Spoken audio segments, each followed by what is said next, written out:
Good morning students, myself Samir Chauhan. I welcome you in Sunrise Education Academy संदड़ी। तो पिछली class में अपन ने chapter 1 जो है कंप्लीट कर लिया था। एक्सरसाइज 1.6 के कुछ एग्जाम्पल्स अपन ने किए थे और आपको होमवर्क में बोला था कि एक्सरसाइज 1.6 जो है वो आप कंप्लीट कर देना। ओके, तो चैप्टर 1 अपना कंप्लीट हो गया है और एक्सरसाइज की जो PDF है वो मैं आपको जो अपनी नोट्स की जो PDF है उसके साथ ही आपको सेंड कर दूँगा। ओके, तो आज अपन स्टार्ट करते हैं चैप्टर 2 जो कि है पॉलिनोमियल, उसको हिंदी में बोलते हैं बहुपद। ठीक है, तो पॉलिनोमियल या फिर बहुपद स्टार्ट करने से पहले वैसे ही अपना जो चैप्टर है अपने स्टार्टिंग वीडियो में मैंने स्टार्ट किया था, लेकिन उस समय जो है वीडियो क्लियर नहीं था, आवाज़ भी क्लियर नहीं आ रही थी, कुछ अपने प्रॉब्लम थी। ठीक है, तो अब ये वापस से मैं स्टार्ट कर रहा हूँ। तो अपना चैप्टर है 2 पॉलिनोमियल जो कि है बहुपद। ओके, तो ये पॉलिनोमियल जो टर्म है ये स्टार्ट करने से पहले कुछ बेसिक इससे पहले वो पढ़ लेते हैं, कांस्टेंट और वेरिएबल। ठीक है, वो क्या होते हैं एक बार देख लो। तो कांस्टेंट क्या होता है? कांस्टेंट वो होता है मतलब मैथमेटिक्स के जितने भी नंबर्स अगर दिख जाए क्वेश्चन में तो वो क्या कहलाते हैं? कांस्टेंट कहलाते हैं। क्या कहलाते हैं? कांस्टेंट। और अगर बात करें वेरिएबल की तो वेरिएबल क्या होते हैं?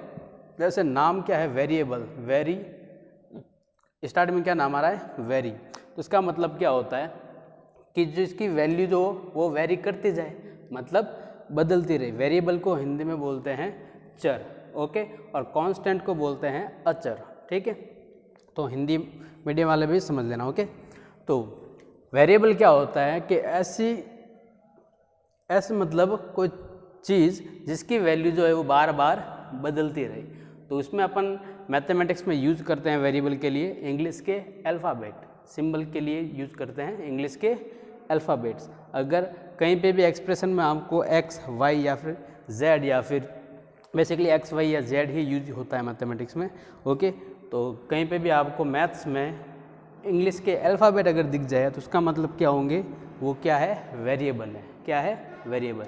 और मैथमेटिक्स के नंबर जो हैं वो क्या होते हैं? कांस्टेंट या फिर अचर। ओके, तो ध्यान देना।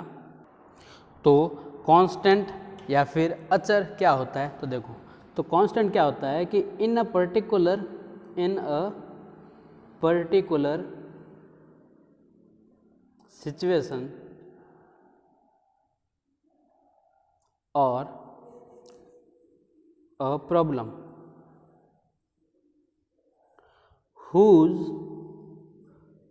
value does not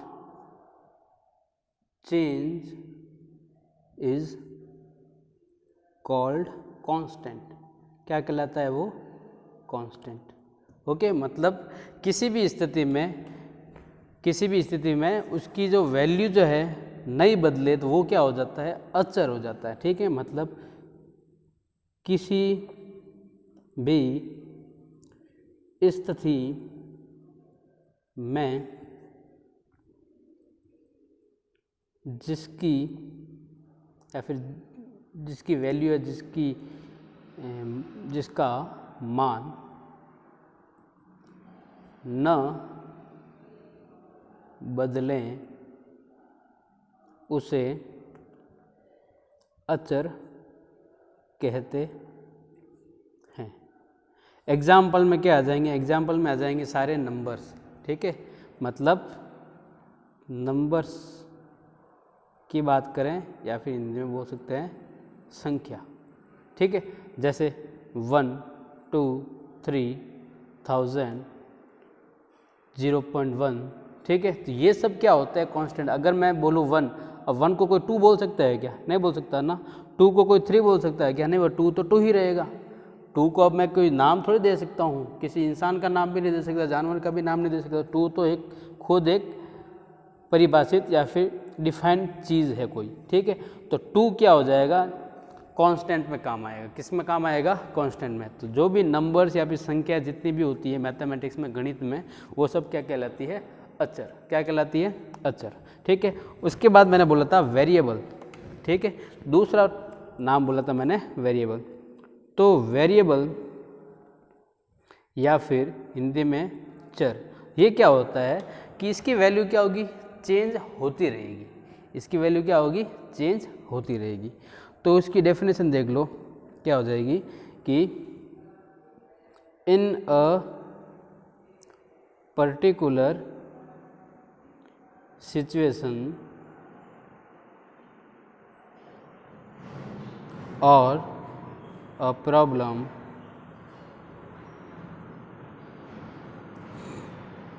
whose value can change is called variable। मतलब किसी भी पर्टिकुलर प्रॉब्लम या फिर सिचुएशन में जिसकी वैल्यू अगर बदल जाती है तो उसको मैं क्या बोलूँगा, वेरिएबल। क्या बोलूँगा, वेरिएबल। ठीक है, जैसे एग्जांपल के तौर पे ले लो, जैसे आपके मार्क्स की बात कर लो, जैसे मान लो आपके फर्स्ट, सेकंड और थर्ड टेस्ट की बात करते हैं, किस सब्जेक्ट में, मैथ्स में।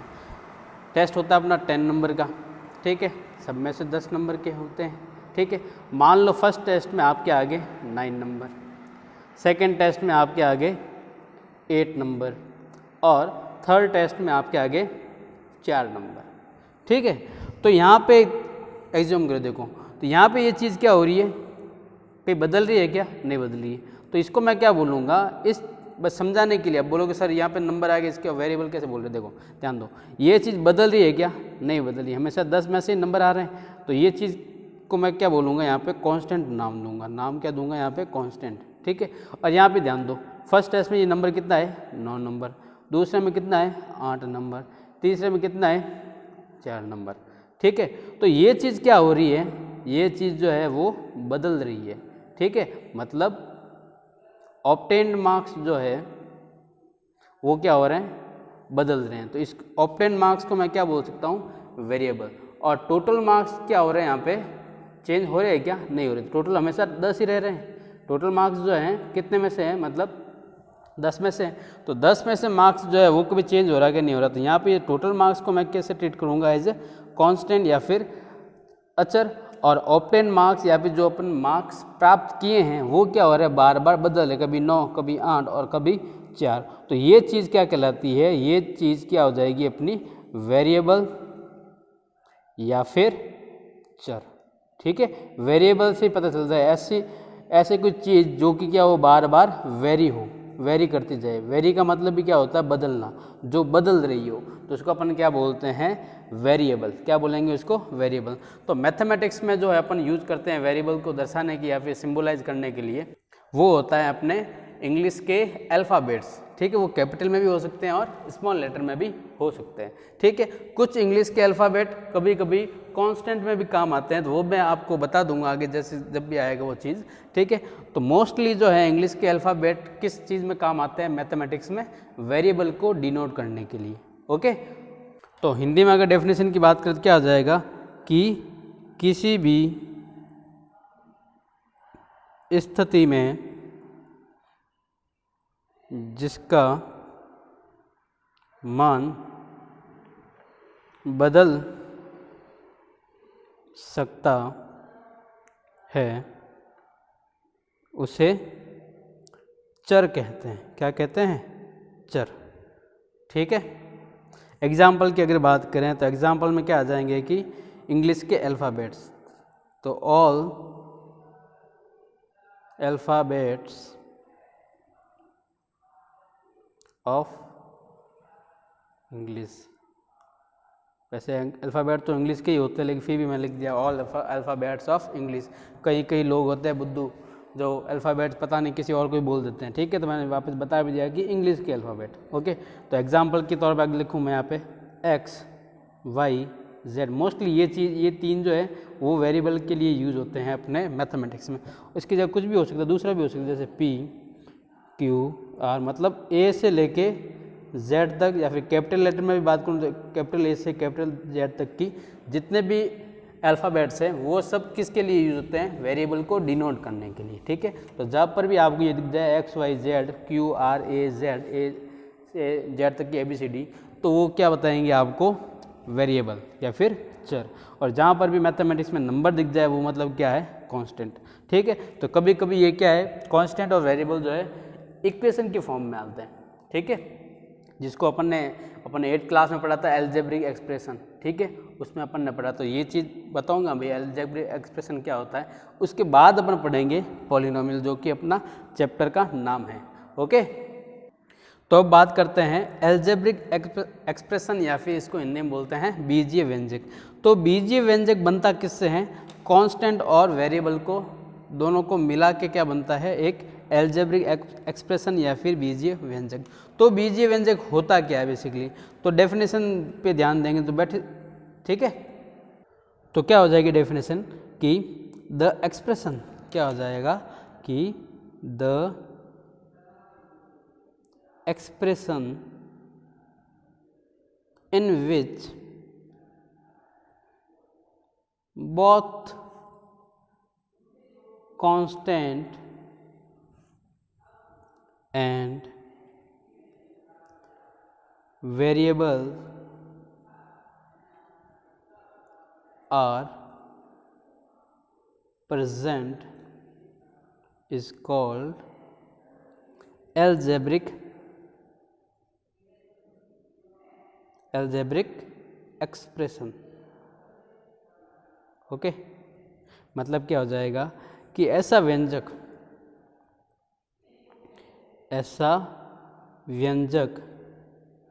जिसमें चर तथा अचर दोनों उपस्थित हो, उसे बीजीय व्यंजक कहते हैं।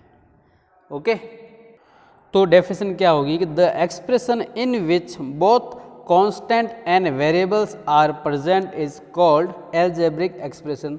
तो कांस्टेंट और वेरिएबल क्या होता है ये मैंने आपको बता दिया। हिंदी में ऐसा व्यंजक जिसमें चर तथा अचर दोनों उपस्थित हो उसे बीजीय व्यंजक कहते हैं। एल्जेब्रिक एक्सप्रेशन को हिंदी में क्या बोलते हैं? बीजीय व्यंजक, ठीक है। तो चर और अचर दोनों मैंने आपको बता दिया। आप ध्यान दो, एग्जाम्पल देखो कैसे। एक्सप्रेशन जब भी बोलेंगे तो एक्सप्रेशन एडिशन, सब्सट्रैक्शन, मल्टीप्लाई या फिर डिवाइड के साथ हो सकता है, ठीक है, या फिर सिंगल भी हो सकता है। ओके, जैसे मैंने लिख दिया x + 2y + 3z, ठीक है। तो यहाँ पे देखो एक चीज़ और ध्यान देना, अगर किसी भी वेरिएबल के पास में कुछ नहीं है, मतलब नंबर नहीं लिखा है, तो मतलब वहाँ पे ध्यान रखना कि एक प्रेजेंट है, दिख नहीं रहा है लेकिन एक प्रेजेंट है, ठीक है। वहाँ पे अपन एक क्यों नहीं लिखते हैं? बस ये एक जो इस तरह से लिखा हो ना 1x, ये लिखा हुआ थोड़ा अच्छा नहीं लिखता है, इसलिए मैथमेटिक्स वालों ने क्या किया, इस चीज़ को कैसे लिख दिया? x लिख दिया, बस सिंपल x।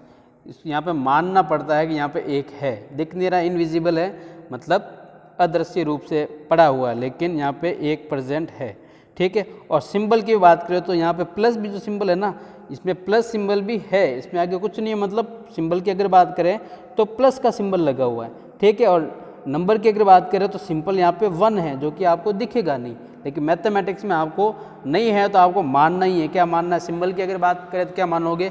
प्लस मानोगे, ठीक है। और नंबर की अगर बात करें तो यहाँ पे कितना लिखा हुआ है कि 1 लिखा हुआ है, दिख नहीं रहा है लेकिन, ओके, + 3z। या फिर एक और एग्जांपल ले लो, सिंपल x अगर मैंने लिख लिया तो यहाँ पे क्या है? ये भी एक क्या है? एल्जेब्रिक एक्सप्रेशन है, ठीक है। क्यों? देखो अब यहाँ पे एल्जेब्रिक एक्सप्रेशन कैसे हो गया? यहाँ पे देखो ये क्या है? वेरिएबल, और ये क्या है? नंबर, जो कि क्या है? कांस्टेंट, ठीक है। ये क्या है? चर, और ये क्या है? अचर, ठीक है। 2y में भी क्या है? 2 कांस्टेंट है और y क्या है? वेरिएबल। 3z में 3 क्या है? कांस्टेंट, और z क्या है? वेरिएबल या फिर चर, ओके। अब इस चीज़ को आप ऐसे लिखोगे, अगर यहाँ पे 1x, अभी कभी मत लिखना, 1x लिखा हुआ अच्छा नहीं दिखता है, इसलिए मैथमेटिक्स वालों ने क्या किया कि 1x की जगह सिंपल क्या लिख दिया? x। तो x का मतलब भी क्या होता है? ये 1x है, ठीक है।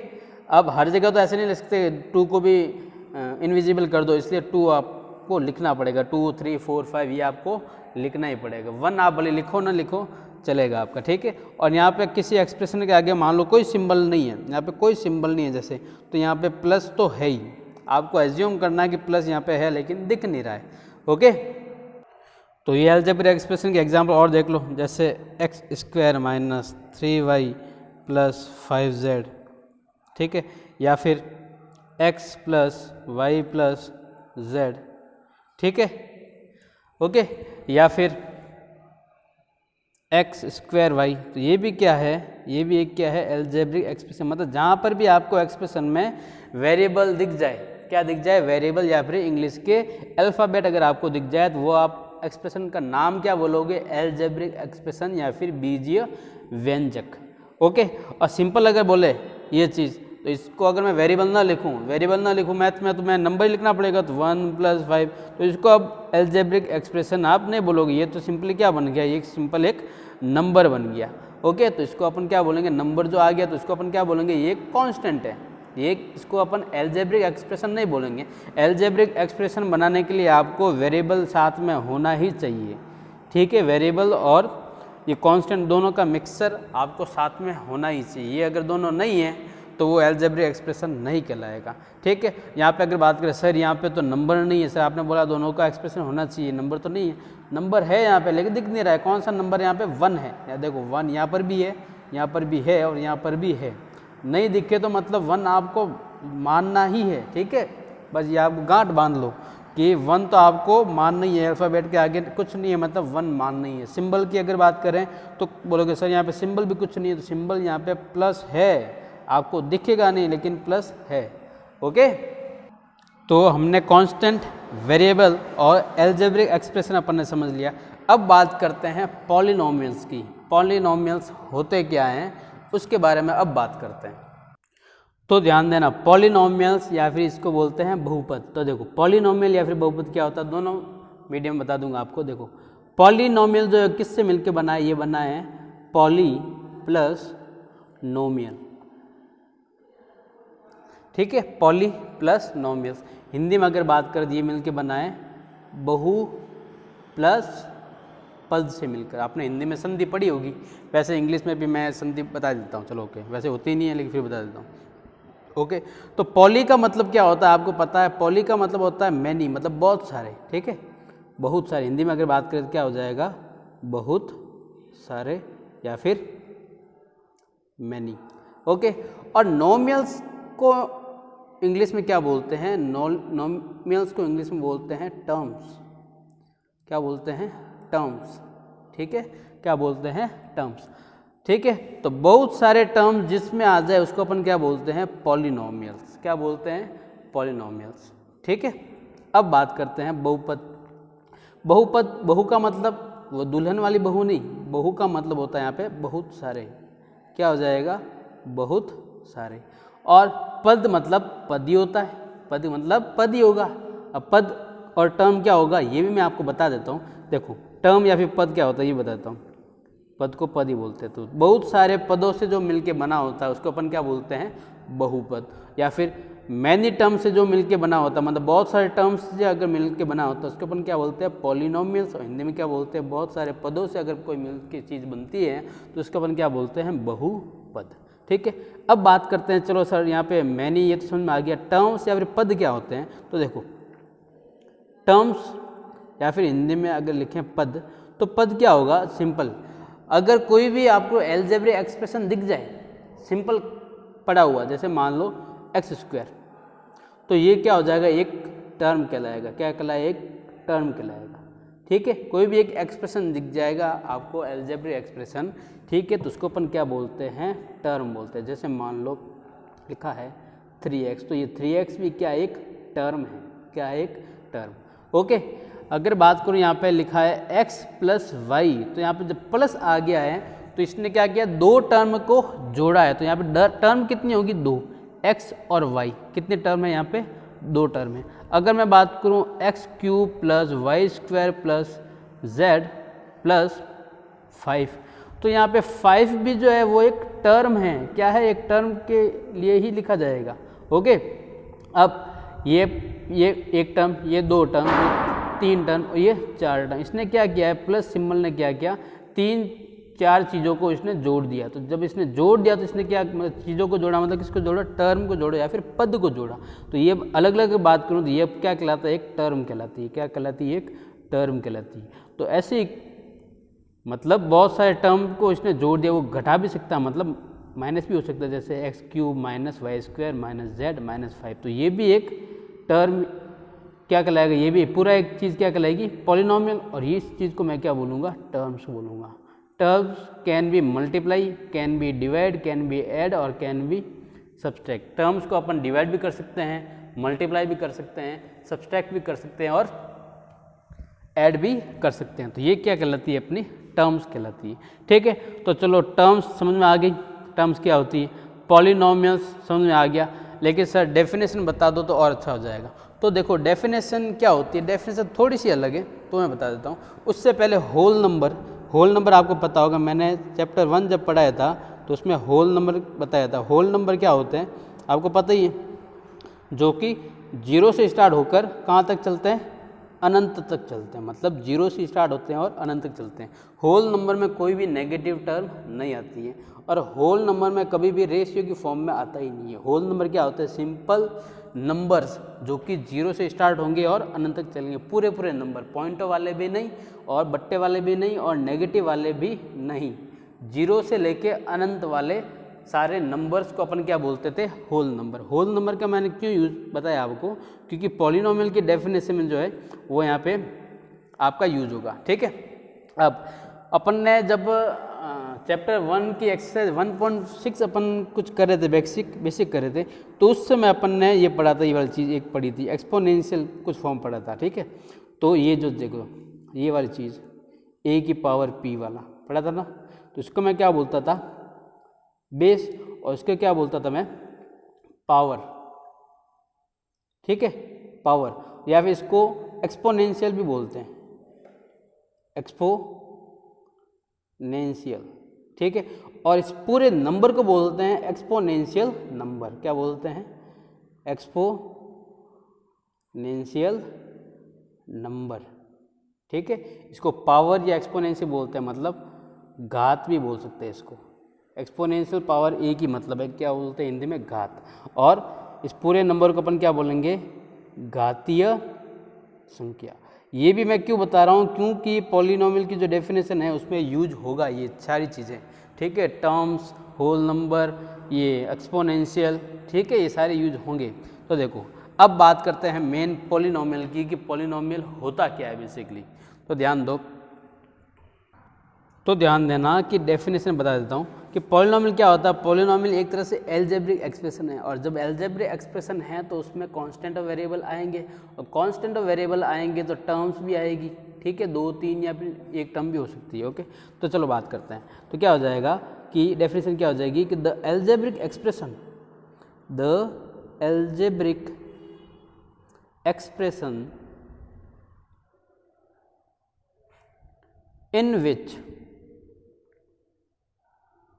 in which the variable has the power of whole number, power as a whole number, as a whole number. मतलब क्या हो जाएगा कि ऐसा एल्जेब्रिक एक्सप्रेशन जिसमें कि वेरिएबल की जो पावर है वो क्या होनी चाहिए, होल नंबर होनी चाहिए। ठीक है, whole number, it's called polynomials. ठीक है, LAO। ओके, चलो हिंदी में अगर बात करें तो ऐसा बीजीय व्यंजक जिसमें चर की घात पूर्ण संख्या हो। ऐसा बीजीय व्यंजक जिसमें चर की घात पूर्ण संख्या हो उसे बहुपद कहते हैं, बहुपद कहते हैं। ओके, चलो एग्जाम्पल देखो क्या बोला है मैंने कि the algebraic expression in which the variable has the power as a whole number. देखो ध्यान दो कैसे, जैसे मान लो यहाँ पे मैंने एक एक्सप्रेशन लिखा है x plus y plus z, ये क्या एक एल्जेब्रिक एक्सप्रेशन है या नहीं है? एल्जेब्रिक एक्सप्रेशन है। क्यों? क्योंकि इसमें वेरिएबल है और सर कांस्टेंट भी यहाँ पे छुपे हुए हैं जो कि दिख नहीं रहे। ओके, तो ऐसा एल्जेब्रिक एक्सप्रेशन जिसमें मैंने क्या बोला था, the expression in which the variable has power as a whole number. Power as a whole number, power whole number क्या होता है? 0 से लेके अनंत तक की सारी वैल्यू, 0 1 2 3 4 5 6 7 8 9 10 डॉट डॉट डॉट अनंत तक। अब बोलोगे सर यहाँ पे तो किसी पे पावर है ही नहीं, x plus y plus z. अब बोलोगे सर यहाँ पे किसी पे पावर है ही नहीं, पावर है। यहाँ पे जैसे 1 छुपा हुआ था ना, वैसे वैसे यहाँ पे 1 छुपा हुआ है। ठीक है, यहाँ पर 1 छुपा हुआ है, यहाँ पर भी 1 छुपा हुआ है। ठीक है, अगर किसी वेरिएबल पे, अब चलो एक चीज़ बता देता हूँ, देखो पहले देख लो कि अगर कोई भी वेरिएबल है, जैसे मान लो x ले लिया, इसके अगर आगे कुछ नहीं है, नंबर की अगर बात करें तो नंबर 1 यहाँ पे प्रेजेंट है, और अगर सिंबल की अगर बात करें तो सिंबल भी यहाँ पे प्लस का प्रेजेंट है, और अगर पावर की बात करें तो पावर भी यहाँ पे 1 प्रेजेंट है। ओके, तो ये 3 चीज़ याद रखना। अगर कोई भी वेरिएबल ऐसे सिंगल पड़ा हुआ ना, तो इसका मतलब वो नहीं है सिंपल x ही नहीं पड़ा हुआ है, इसके साथ 3 चीज़ें जुड़ी हुई है। क्या चीज़ जुड़ी हुई है? यहाँ पे एक कांस्टेंट जुड़ा हुआ है, इसके आगे एक सिंबल प्लस जुड़ा हुआ है, और इसके आगे एक पावर या फिर एक्सपोनेंशियल 1 जुड़ा हुआ है। तो ध्यान दो, यहाँ पे ध्यान दो, ये x, y और z ये तीनों क्या है? वेरिएबल है। ये तीनों क्या है? वेरिएबल है। इसकी पावर देखो, पावर कितनी है? 1 1 1। तो मैंने क्या बोला था? The algebraic expression in which variable has power as a whole number. तो यहाँ पे देखो पावर होल नंबर है कि नहीं है? 1 है। 1 क्या होल नंबर होता है? तो इसको मैं क्या बोलूँगा? पॉलिनोमियल। क्या बोलूँगा? पॉलिनोमियल। अगर मैं लिख दूँ x की पावर -1, तो -1 जो है, ये बताओ मुझे, ये क्या कोई होल नंबर होता है क्या? नहीं होता। ये इंटीजर में आता है लेकिन होल नंबर नहीं आता। क्यों सर? क्योंकि होल नंबर तो 0 से स्टार्ट होकर अनंत तक चले जाते हैं, ये पीछे मुड़ते ही नहीं है। तो यहाँ पे -1 तो ये नेगेटिव है, तो यहाँ पे ये पॉलिनोमियल का एक्सप्रेशन मैं इसको नहीं बोलूँगा। ओके, अब मैं अगर बात करूँ सर x की पावर मैंने लिख दी है 1/2, तो ये क्या होल नंबर है क्या? ये कोई होल नंबर या फिर पूर्ण संख्या है क्या? नहीं है। क्यों? क्योंकि ये तो रैशनल नंबर है। P/Q की फॉर्म में वाला तो क्या होता है? रैशनल नंबर होता है। ओके, तो ये क्या हो जाएगी? ये भी क्या होगा? पॉलिनोमियल या फिर बहुपद नहीं होगा। मुझे पावर क्या चाहिए? होल नंबर चाहिए। 0 1 2 3 ये अगर आ जाए तब तो चलेगा, तब मैं बोल दूंगा कि ये क्या है? पॉलिनोमियल या फिर बहुपद है। अगर पावर में नेगेटिव आ गया या फिर पावर में बट्टे में कोई नंबर आ गया, तब मैं उसको बोलूँगा कि ये पॉलिनोमियल नहीं है, ये पॉलिनोमियल ही नहीं है। ओके, अब सर बोलोगे सर पावर 0 कैसे होगी? तो देखो एक चीज़ और बता देता हूँ, वैसे आपको बता रखा है 8th क्लास में, फिर भी ध्यान दे दो। देखो पावर 0 कैसे होगी? अगर मान लो x की पावर अगर मैंने लिख दी 0, तो ये भी क्या है? पॉलिनोमियल कहलाएगा। लेकिन ये आपको मैथ्स में कहीं देखने को मिलेगा नहीं, कहीं कहीं पे जहाँ पे मिल जाए वो अलग बात है, लेकिन कहीं पे आपको देखने को मिलेगा नहीं। तो इसका भी मतलब भी क्या है? ये भी क्या है? एक पॉलिनोमियल है। क्यों? क्योंकि इसकी पावर क्या है? 0, और 0 क्या होता है? होल नंबर होता है। क्या होता है? होल नंबर होता है। तो ये क्या हो जाएगा? एक पॉलिनोमियल हो जाएगा। लेकिन एक चीज़ और है कि अगर किसी भी वेरिएबल की पावर अगर 0 आ जाती है ना, तो उसकी वैल्यू कितनी होती है? 1 होती है, जो कि मैंने आपको चैप्टर 1 की लास्ट एक्सरसाइज में भी आपको बताया था ना कि a की पावर 0 क्या होता है? 1 होता है। तो a भी यहाँ पे क्या है? वेरिएबल ही है। इंग्लिश का अल्फ़ाबेट क्या लेते हैं अपन? वेरिएबल। तो a की पावर 0 क्या हो जाएगा? इसकी वैल्यू कितनी होती है? 1। हमेशा याद रखना कितनी होगी? 1। ठीक है, और वेरिएबल न बोल के अगर नंबर में भी अगर पावर 0 आ जाए, जैसे 1000 की पावर मैंने लिख दी 0, मतलब किसी भी चीज़ की अगर पावर 0 है ना, तो उसका मतलब क्या है कि वो कितनी वैल्यू देगा अपन को? 1 वैल्यू देगा। कितनी देगा? 1 वैल्यू ही देगा। ओके, तो अगर मैं इसमें एग्जाम्पल अगर लिखना चाहूँ, अब समझ में तो आ गया है, तो क्या क्या हो जाएंगे? कुछ भी लिख लो, x² plus y² plus z³ या फिर x की पावर 0 प्लस y की पावर 0 प्लस z की पावर 0। ठीक है, ये भी क्या है? एक पॉलिनोमियल। ये भी क्या है? पॉलिनोमियल या फिर बहुपद है। क्या है? बहुपद है। ओके, या फिर अगर मैं लिख दूँ x² माइनस y² है कि नहीं है? यहाँ पे पावर देखो 2 आ रही है, तो क्या है? ये होल नंबर ही है पावर, तो ये क्या हो जाएगी पॉलिनोमियल या फिर बहुपद। या फिर मैं लिख दूँ x की पावर 100, तो ये भी क्या है पॉलिनोमियल, क्योंकि 100 क्या होता है पूर्ण संख्या या फिर होल नंबर ही होती है ना, तो इसको मैं क्या बोलूँगा एक पॉलिनोमियल है। ओके चलो, तो स्टूडेंट्स आज की क्लास अपन यहाँ तक ही रखते हैं, ठीक है, टाइम ज़्यादा हो जाएगा। ओके, तो नेक्स्ट क्लास में अपन आगे फिर कंटिन्यू करेंगे। तब तक आपको क्या करना है, होमवर्क मैं दे दूंगा, एक्सरसाइज 1.6 की एक्सरसाइज दे दूंगा PDF में। अगर ना भी दो तो मुझे पर्सनल मैसेज करके बता देना, ग्रुप में मत मैसेज करना, पर्सनल मैसेज करके बोल देना। अगर मैं भूल जाऊँ बाई चांस तो मुझे पर्सनल मैसेज करके बोल देना सर एक्सरसाइज की PDF सेंड कर दो, वैसे मैं भेज दूंगा। ओके, तो होमवर्क में आपको क्या करना है, एक्सरसाइज 1.6 और रिवीजन करना है पूरा चैप्टर 1 और चैप्टर 2 अपन जो स्टार्ट किया उसका बेसिक। तो क्या हो जाएगा एक्सरसाइज 1.6 और रिवीजन, ये आपको करना है। Okay, thank you.